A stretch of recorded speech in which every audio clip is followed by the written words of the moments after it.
And we know from our discussions with Coke, from our discussions with Ed Potter, the head of global relations for Coke, that they're feeling the heat. I mean, they've told us they are. They're very unhappy about the fact that the word's getting out about them. I think that we're going to win it, and I think we'll win it this year, in 2006. Dan, yeah. How you doing, man? Good, how are you? Okay. Just checking in to see how things are looking for the shareholders meeting in Delaware. Well, right now I think they're looking pretty good. Are you going to wear some sort of armor or body, you know, protection in case they beat you this year? No, because I'm in better shape than they are, and that wouldn't even concern me. In fact, I would love for one to come up and try to nail me from behind again. And this time I'll have people watching my back. Very good. Yeah. Maybe they should also watch your front. Right.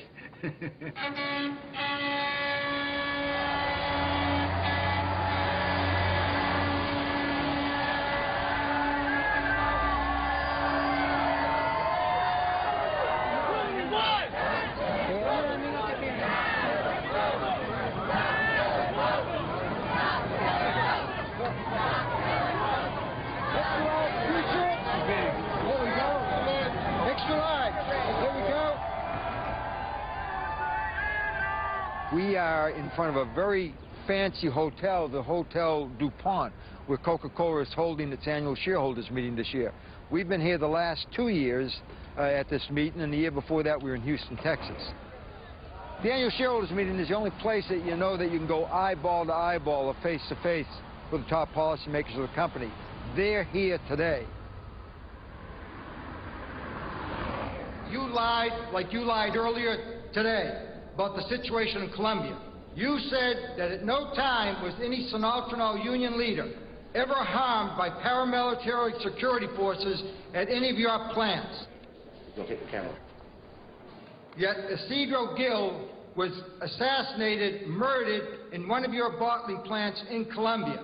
The next day, those same paramilitary security forces went into the plant, rounded up the workers.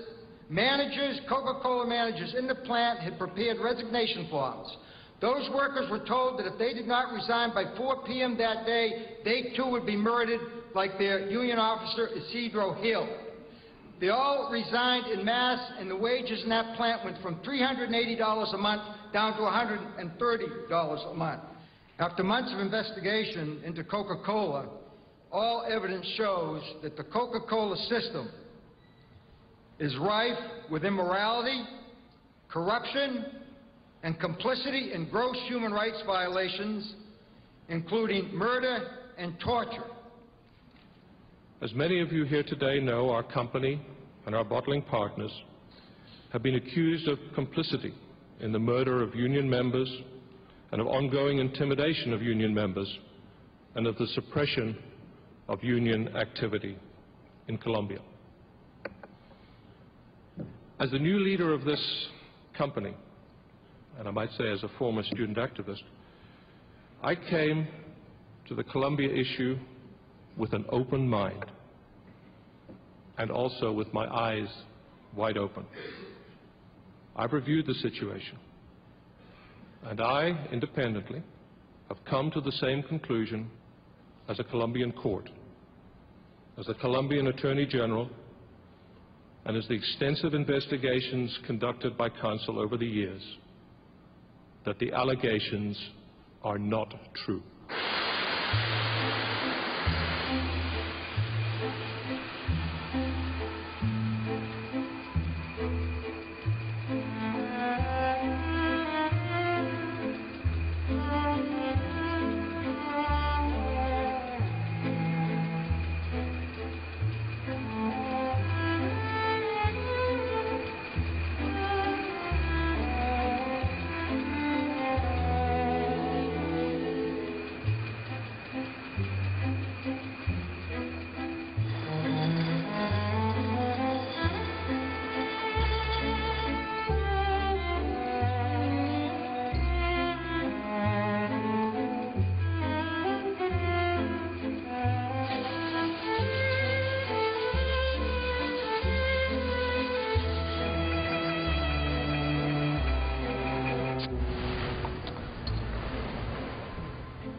lucha, únete a la lucha.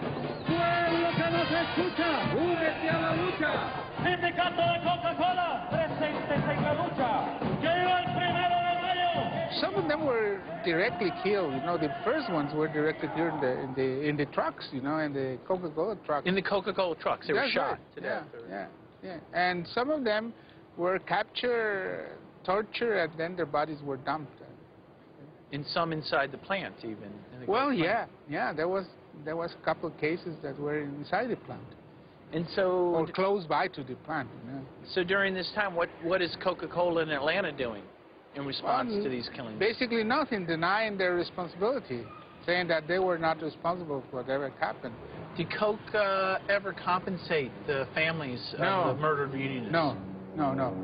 There was no compensation. That's Guatemalan laws don't allow for that type of compensation. And we didn't have the skills or the knowledge of that you can do that through the American laws.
Well, first of all, Guatemala is a very important and interesting case because in the late 70s at one bottling plant there, one Coke bottling plant, 8 union leaders were murdered consecutively.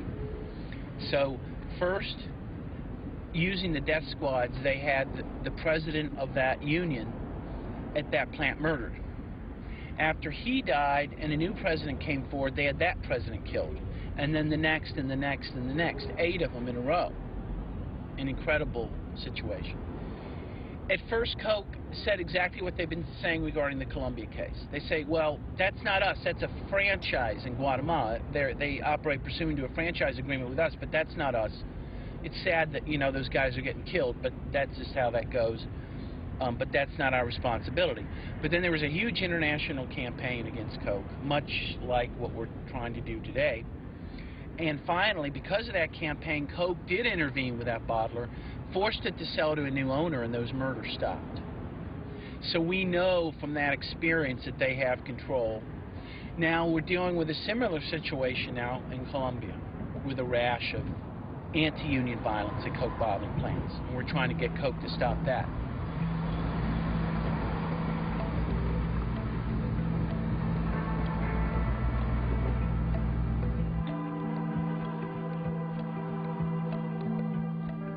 What would you point to as signs of the success of the campaign? What do you count as success? Well, what I count as success is knowing the kind of pressure that we're putting on a company, the fact that 33 colleges and universities have kicked Coke off their campuses, the fact that many of the largest labor unions In the United States and Europe have removed Coke machines and banned the sale and distribution of Coke products at all their facilities and functions, and the fact that Business Week reported this August that the Coca Cola Company has lost